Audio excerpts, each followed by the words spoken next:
Licenciado Calvo, hoy la población de los jubilados en Panamá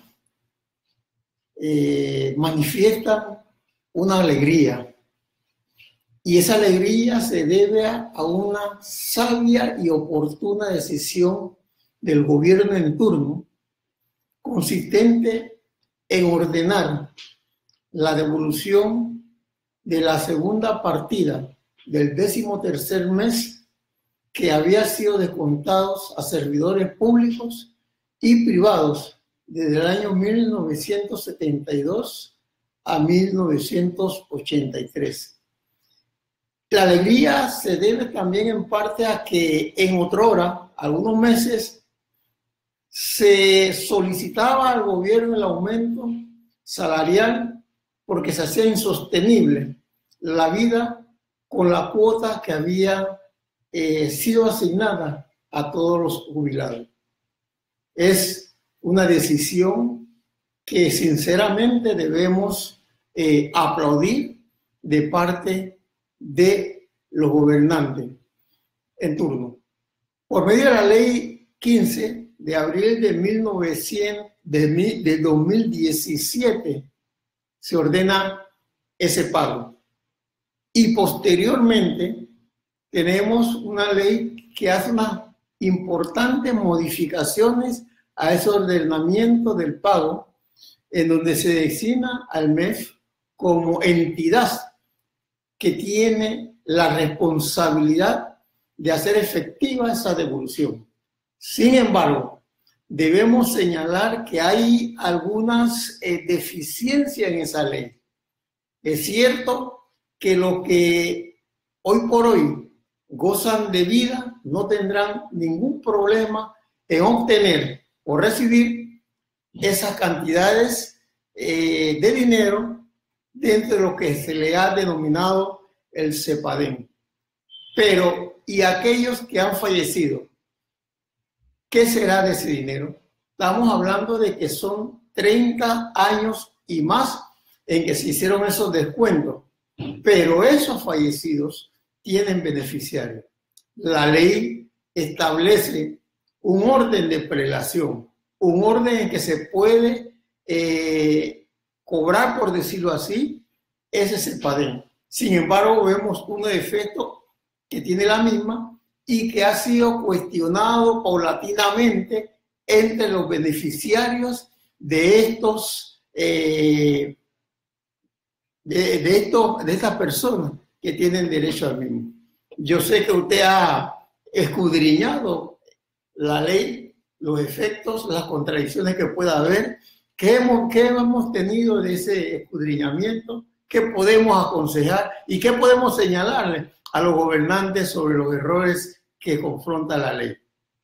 Muchas gracias, licenciado Gavidia. En efecto, la buena noticia, como usted bien la ha esbozado, es que se va a reconocer el pago de esos dineros producto de la segunda partida de los décimos descontados desde el año 1972 al año 1983.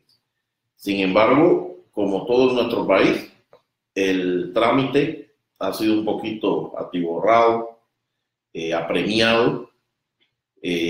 Nuestra Asamblea Nacional de Diputados continúa funcionando en razón de la presión. Es así como usted ha referido que la ley 15 de abril del 2017 ordena el pago. Sin embargo, señala que los fondos iban a provenir de los bienes comisados de los casos de corrupción.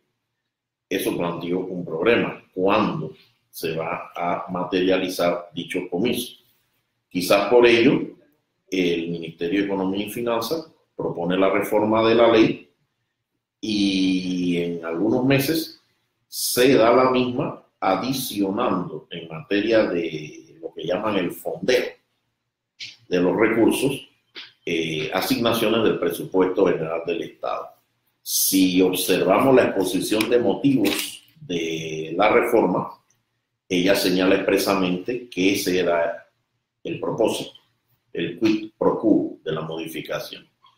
Sin embargo, cuando comparamos los dos instrumentos, observamos que se ha deteriorado o desmantelado el sistema sucesorio para el instrumento CEPADEN de aquel beneficiario que ha fallecido. La ley 15 del 2017, la originaria, congruentemente con lo que ha sido la técnica legislativa, estableció que si el empleado había sido del sector privado, se acudía al orden de sucesión intestada determinado en el artículo 155 del Código de Trabajo. Y si había sido servidor público, aquel orden de sucesión intestado determinado por la Ley 10 de 1998. En ambos instrumentos se establece que primero heredan los hijos menores de edad, luego el cónyuge sobreviviente o conviviente en unión de hecho, y finalmente los padres. La modificación de la Ley 15 del 2017 y cómo se va a llevar a cabo el reparto de estos fondos para el 25%, alrededor de 100.000 personas que han fallecido, cambió totalmente el orden sucesorio. Ahora resulta que se entrega y sin justificación alguna y sin que la exposición de motivos del proyecto expusiera que eso iba a ser modificado ni las razones. Se establece en primer lugar al cónyuge sobreviviente que no estuviere separado de cuerpo, divorciado por sentencia firme, o al conviviente en el caso de unión de hecho. En segundo término, si no existiese cónyuge sobreviviente o conviviente, al hijo que compruebe que estaba a cargo del beneficiario. Y en tercer lugar, en caso de no existir hijo encargado del beneficiario, a todos los hijos sobrevivientes en partes iguales. Hubiese sido bueno escuchar la motivación o la justificación de por qué hemos variado la sintonía y la sincronía del orden sucesorio que se había acostumbrado por parte del Código de Trabajo para los empleados del sector privado y por parte de la Ley 10 de 1998 para los servidores públicos, tomando en cuenta que la sucesión intestada tiene una raíz de materia de sucesión que la otorga el Código Civil. Estamos claros, y es parte de la buena noticia, que estos son instrumentos de un rango dinerario no muy alto, de manera que si lo sometemos a un proceso de sucesión normal,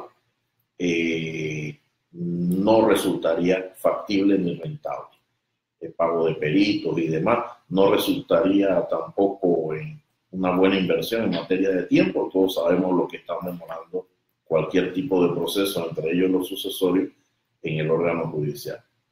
Sin embargo, nos llama la atención que la modificación del orden sucesorio en este instrumento, sin haber dicho por qué, cuando solamente se había anunciado que se haría una modificación en materia del fondeo de recursos, es lo que confirma lo que muchos han dicho en América Latina, que es legislar al timbo y al tambo. Veamos un ejemplo práctico. No es extraño que dentro de ese 25% o 100.000 personas beneficiarias que han fallecido, haya personas que en 1983 tuviesen 20 años, más 34 son 54 años.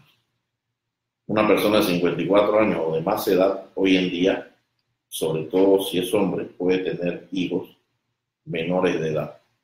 Los hijos menores de edad están completamente excluidos de este orden sucesorio.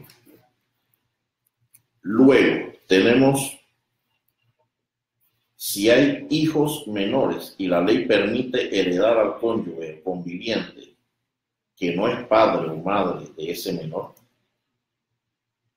¿cómo se asegurarán los alimentos de la mortuoria que el artículo 261, numeral 1 del Código Judicial permite? Y es uno de los casos excepcionales donde se varía el juez natural. Ese juez que conoce la sucesión, en este caso un funcionario del MEF, es el autorizado para dispensar alimentos.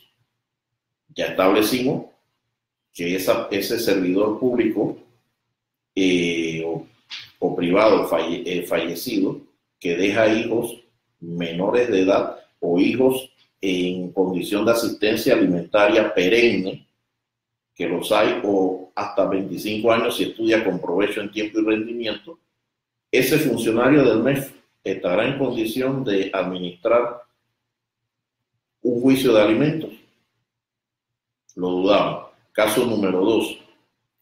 No hay cónyuges convivientes ni hijos, pero sí padres, porque un fallecido de 50 a 60 años puede tener su padre vivo y en condiciones en que requieran del auxilio y que este instrumento no les caería mal. Bueno, la reforma a la ley 15 del 2017 eliminó por completo la posibilidad de que los padres hereden.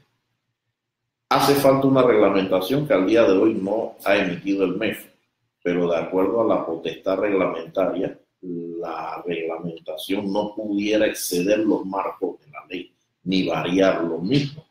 Ya ese marco ha sido establecido con un orden sucesorio que no solo es contrario y diametralmente distinto al orden sucesorio intestado del Código Civil, sino que también contraría el orden sucesorio que para casos especiales ha dispuesto el Código de Trabajo para empleados del sector privado y la Ley 10 de 1998 para la sucesión especial del servidor público. Todo esto en condiciones en que ni la Asamblea ni las autoridades nos han explicado por qué, cuál es la razón, cuál es el fundamento, ni qué harán los funcionarios encargados de repartir estos instrumentos CEPADEN. Tenemos una noticia medianamente buena, y es que en el Sistema Interamericano de Derechos Humanos, después del caso Gelman Uruguay, el control de convencionalidad se entiende que debe ser aplicado oficiosamente no solo por los jueces, sino por cualquier funcionario del Estado. De manera que, teóricamente, pudiésemos pensar que aquel agente del MEF que sea autorizado para dispensar los CEPADEN tendrá la posibilidad de evaluar la condición de los beneficiarios de alimentos si los hay, ya sean menores, ya sean estas personas con capacidades especiales que son alimentistas perennes o los padres del fallecido. La noticia no tan buena es que si en este país los jueces no están aplicando el control de convencionalidad ex oficio, cabe pensar o dudar de si los funcionarios administrativos del MEF estarán en capacidad o serán instruidos para hacerlo.